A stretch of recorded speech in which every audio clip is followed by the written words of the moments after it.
초기 그리스도교 공동체의 아주 좋은 전통 가운데 하나가 기쁨의 50일에 대한 전통입니다.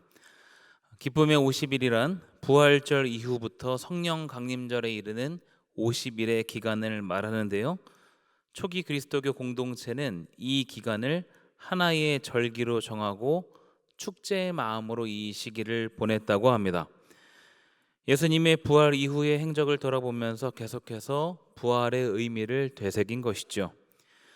그래서 이 기간에는 금식도 허락되지 않았고 슬픔과 회개의 상징인 무릎 꿇고 참회하는 것도 자제되었을 정도로 부활의 기쁨을 강조했다고 합니다.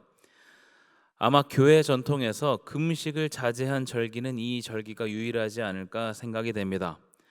저와 여러분은 그런 기쁨의 50일을 보내고 있습니다. 그 마음을 담아서 옆에 계신 분과 이렇게 한번 인사하겠습니다. 예수께서 부활하셨습니다. 예수께서 부활하셨습니다. 월요일부터 이어지는 기쁨의 50일 절기 가운데 하나님과 깊이 교제하는 기쁨이 충만한 여러분들 되시기를 바랍니다. 오늘 본문은 복음의 메시지를 전하는 아주 중요한 본문 가운데 하나입니다. 본문의 내용을 살펴보기 전에 속죄제와 화목제의 의미에 대해서 먼저 다루고자 합니다. 속죄제와 화목제는 출애굽기에서 처음 나오지만 제대로 된 설명이 나오는 곳은 레위기입니다. 레위기 1장부터 7장까지 5대 제사에 대해서 설명하고 있는데 여기에서 속죄제와 화목제에 대해서 자세히 다루고 있습니다. 먼저 속죄제에 대해서 살펴보겠습니다. 여러분, 속죄제는 무엇입니까?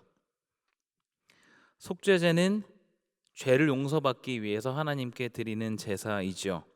레위기에 나오는 5가지 제사 중에 가장 핵심적인 제사라고 할 수 있습니다.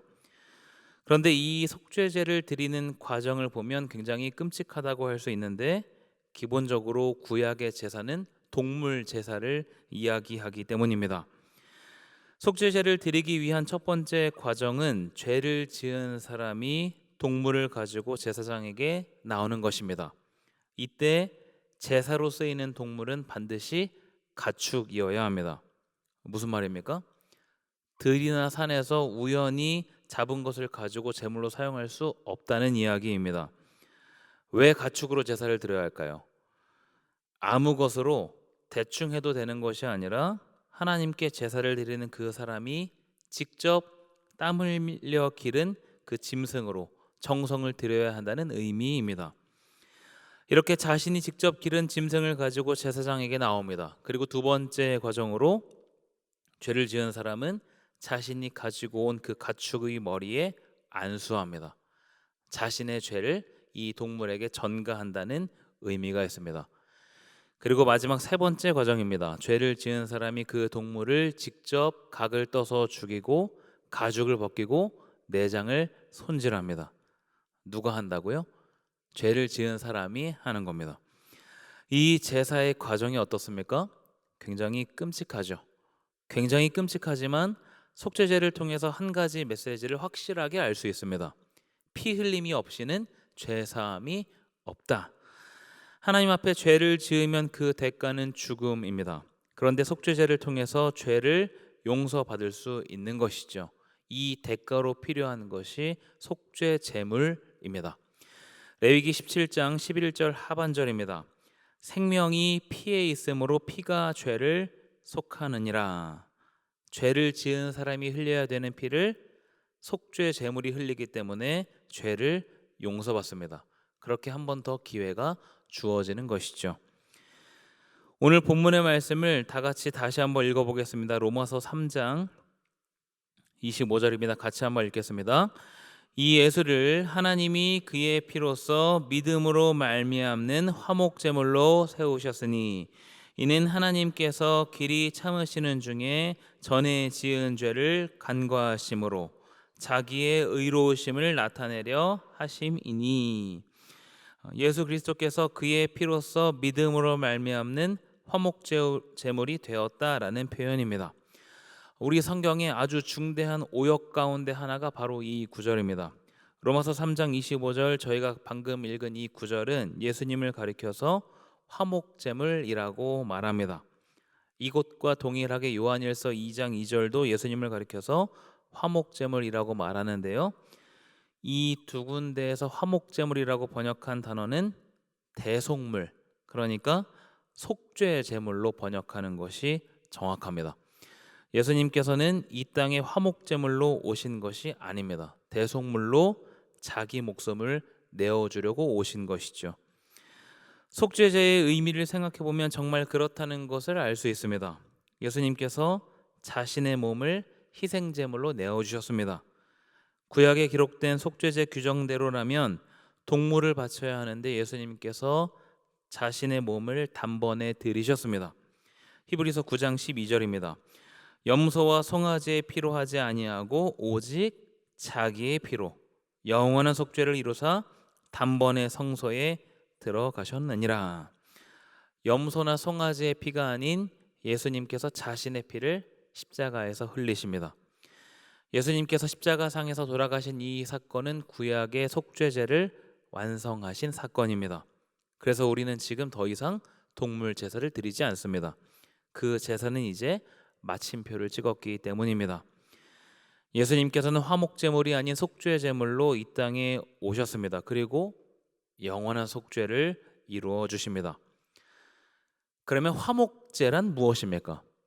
화목제란 하나님께서 우리에게 주신 그 구원의 은혜와 기쁨 속에서 이미 내가 하나님과 누리고 있는 그 화목한 관계에 감사를 표현하기 위해서 드리는 제사입니다. 이미 누리는 그 화목한 관계에 대한 감사이지 하나님과 화목하기 위해서 드리는 제사가 아닙니다. 그래서 화목제사란 평화의 제사, 친교의 제사라고도 할 수 있습니다.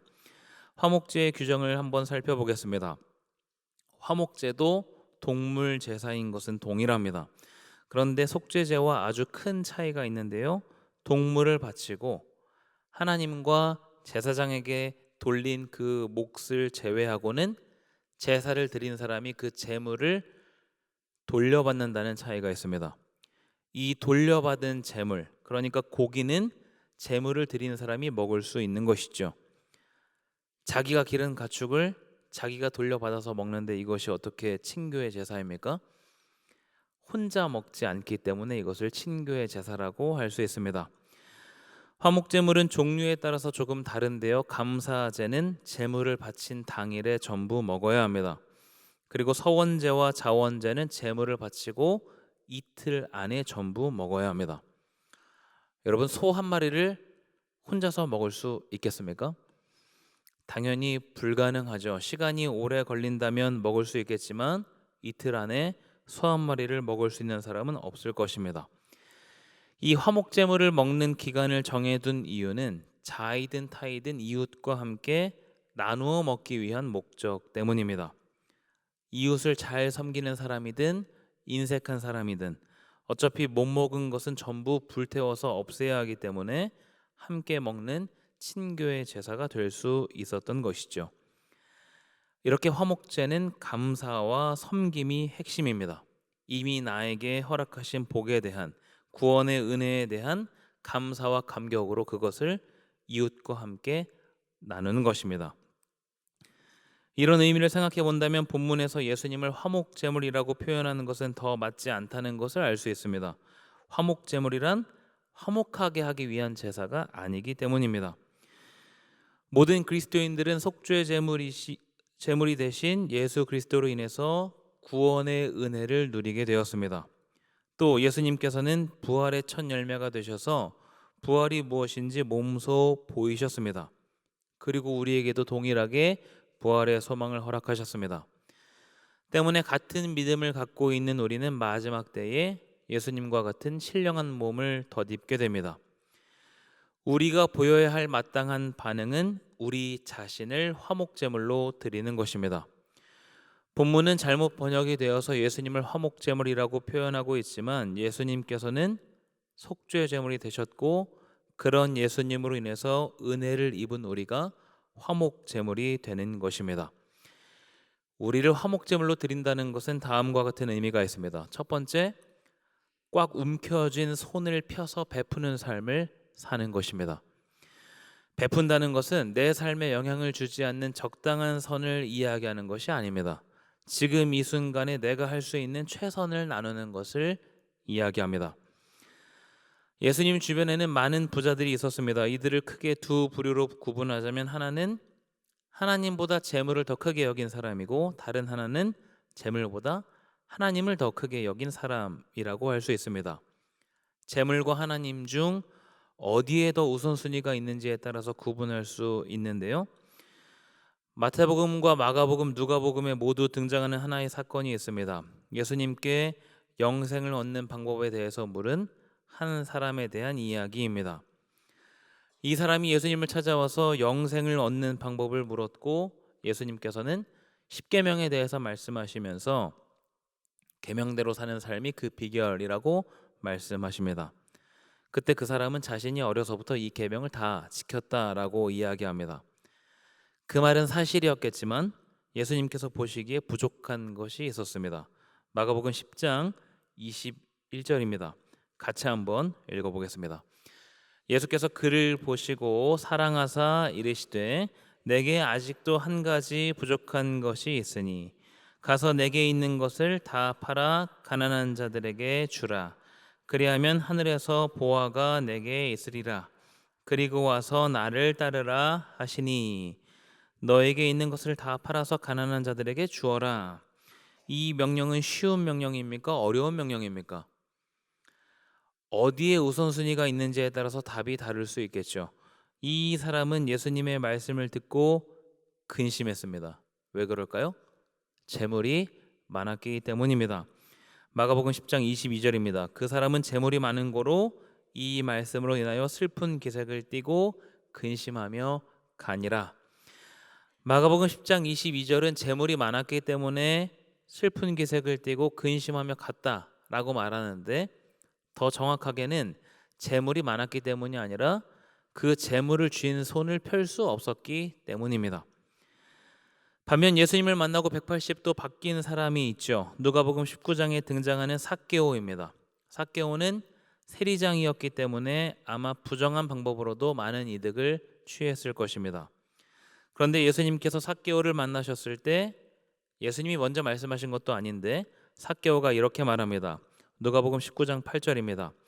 삭개오가 서서 주께 여짜오되 주여 보시옵소서, 내 소유의 절반을 가난한 자들에게 주겠사오며 만일 누구의 것을 속여 빼앗은 일이 있으면 내 갑절이나 갚겠나이다.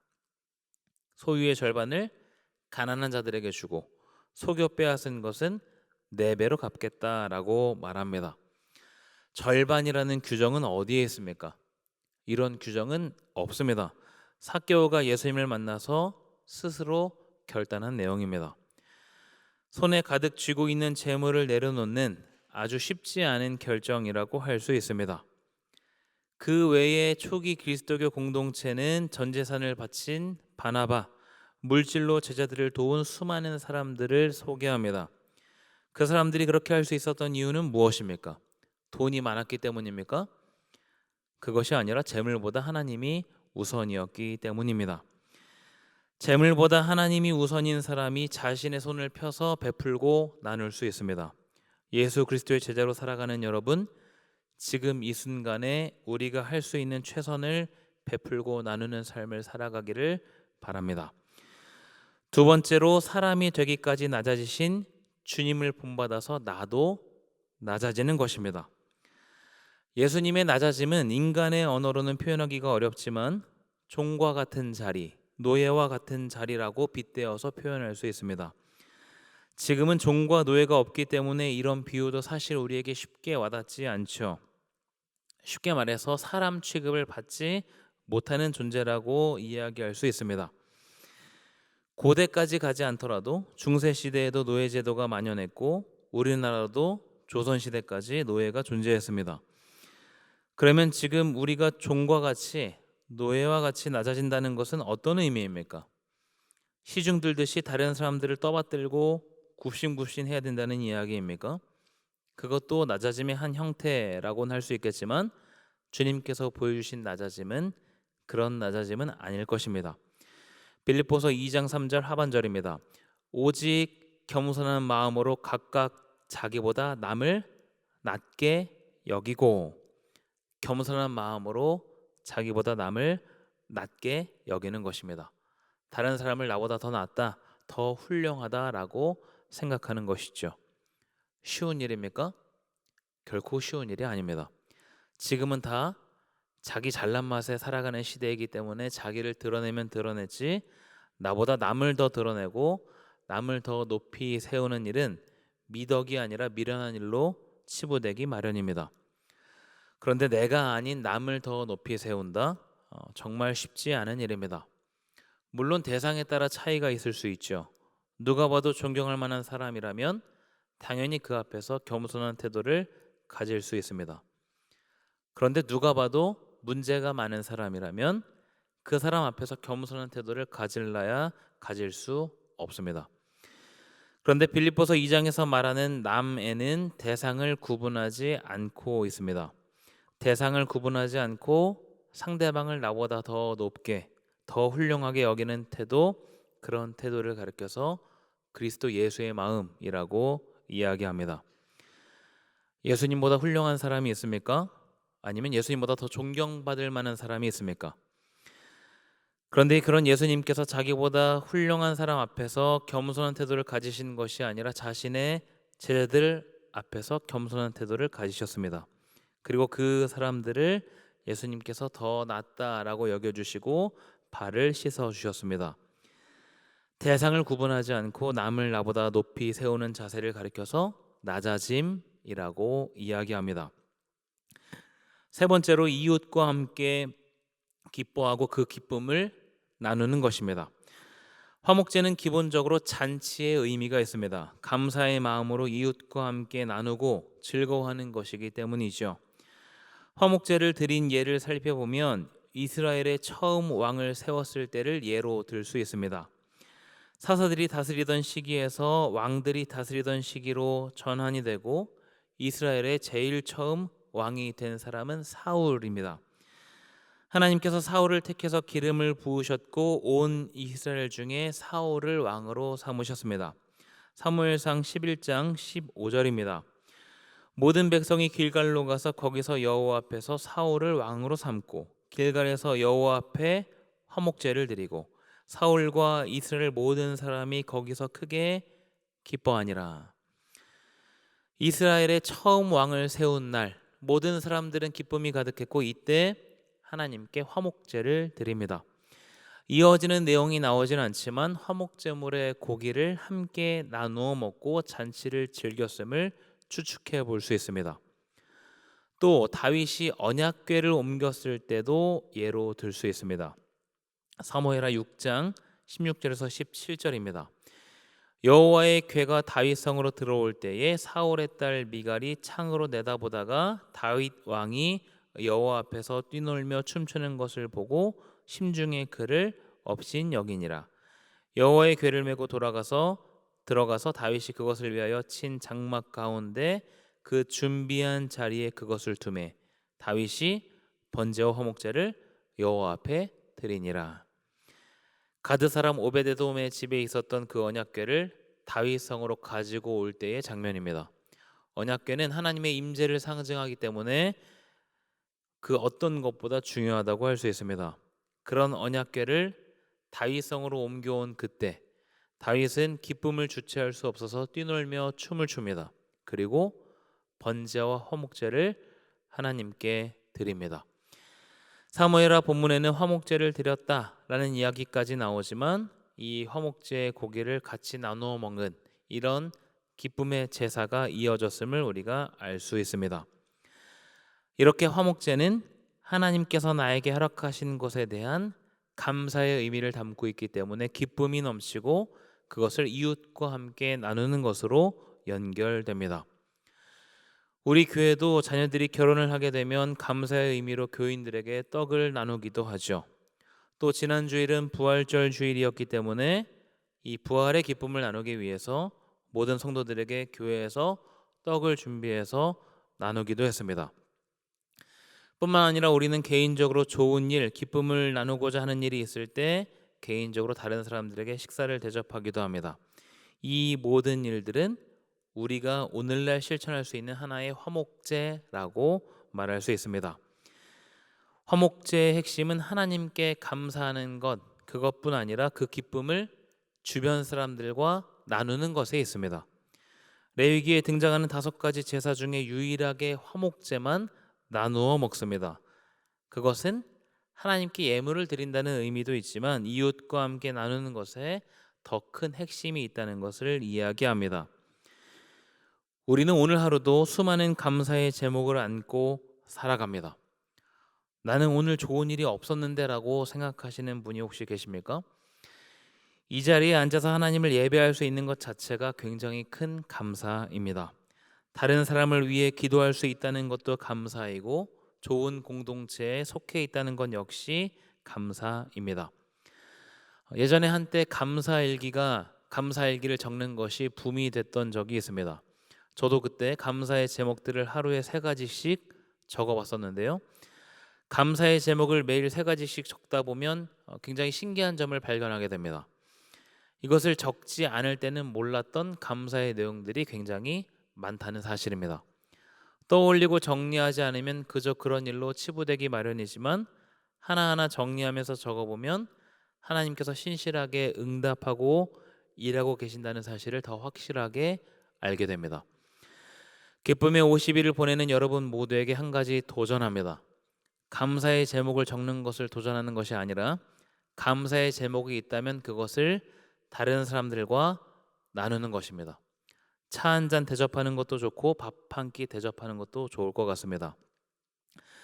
지난 주일 청년부 베트남 단기 선교를 위한 바자회를 진행했습니다. 정말 많은 분들이 참여해 주시고 후원해 주셔서 목표 금액을 초과 달성할 수 있었습니다.